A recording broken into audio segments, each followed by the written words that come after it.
I want to go back and talk about how we got to this point, but I do want to make it clear to everybody watching here, the collective bargaining agreement says that you cannot talk about wanting a trade, you cannot talk about asking someone for a trade, you will get heavily fined if you do that.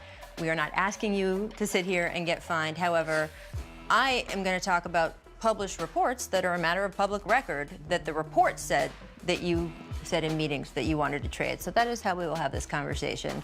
And I want to go back because the first thing we saw of you publicly with Tibbs here in Minnesota was that press conference at the Mall of America. You guys are both riding so high, being back united with each other. You start the season. When do you start to realize that things are going wrong or not the way that you want them to be? It just all goes back to telling the truth and being honest with myself, with me being honest with them being honest with me. And you just look at it. And the whole thing is, I just want to be appreciated. That's it. Okay. It's not about anything else. Not the defense, not the points. It's the passion, the heart that I play with on every single possession. And that's all that it is. We hear a lot of chatter about the Wolves locker room and the guys don't get along. What is the real story about what's going on in the locker room between you guys? Everybody has to have winning on them as their number one priority. Everybody, winning is all that we're worried about. Did you feel that that wasn't the case with everyone? I'm not gonna say no names, but I'm gonna be honest. If your number one priority isn't winning and people can tell, that's the battle. Now there's a problem between people because that guy's number one priority is winning and that guy's isn't.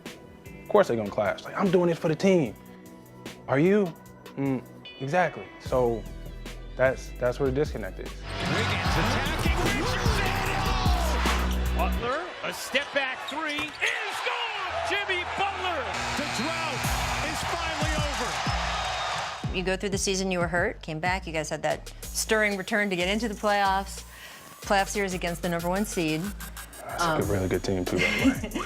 You didn't fly home with the rest of the team after the last game Correct. of your first round playoff series. After the season ended, did you talk to Coach Tibbs? Yes, I did. So when you guys talked even over the phone after the season was over, He knows how I felt. how soon after the season did you tell him how you feel? 4 days. 4 days after the season. 4. How clear were you?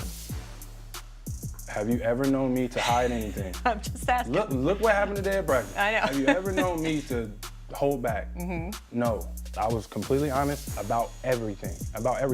And about what you wanted and where you wanted to be. And he has 2 jobs here, right? So he's the coach of the team. He's also the president of the team.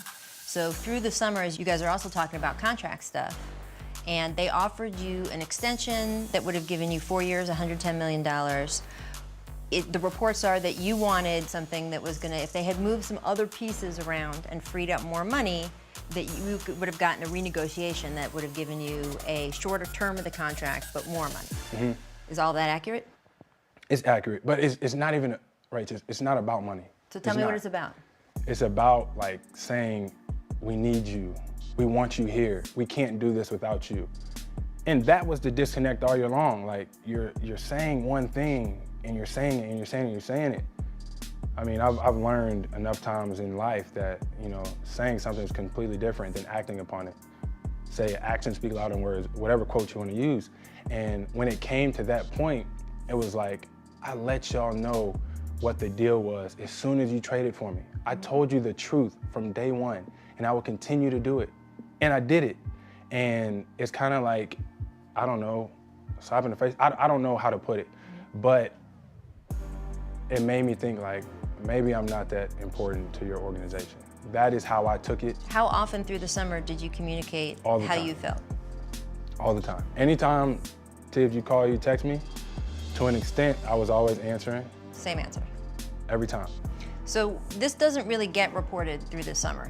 And then boom, a week before training camp, here come all the reports. Jimmy Butler asked for a trade. It wasn't a week before.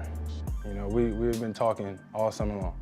Everybody knew the truth throughout the organization because I'm gonna tell you the truth. Like it or not, it wasn't just then. So we can put that to rest. It was not just then. I will say, when all those stories came out and the headlines were Jimmy Butler asked for a trade, Social media went crazy, and you know what the NBA is like. Instagram, Twitter, it's like the school cafeteria. They kind of became Mean Girls, where it was sort of, okay, Andrew Wiggins' brother says this. These memes are crazy, though. Like, they're...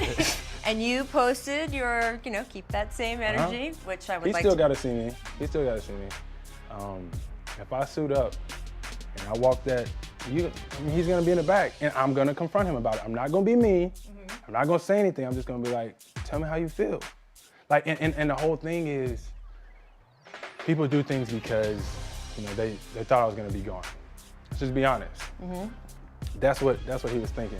So all this stuff comes out, and Tibbs obviously feels, and he said publicly, he said, I think we can fix this.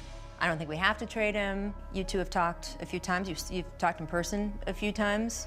What is he communicating to you as all this is going on? That everything is moving along. That's what he's saying. We know where your mind is at.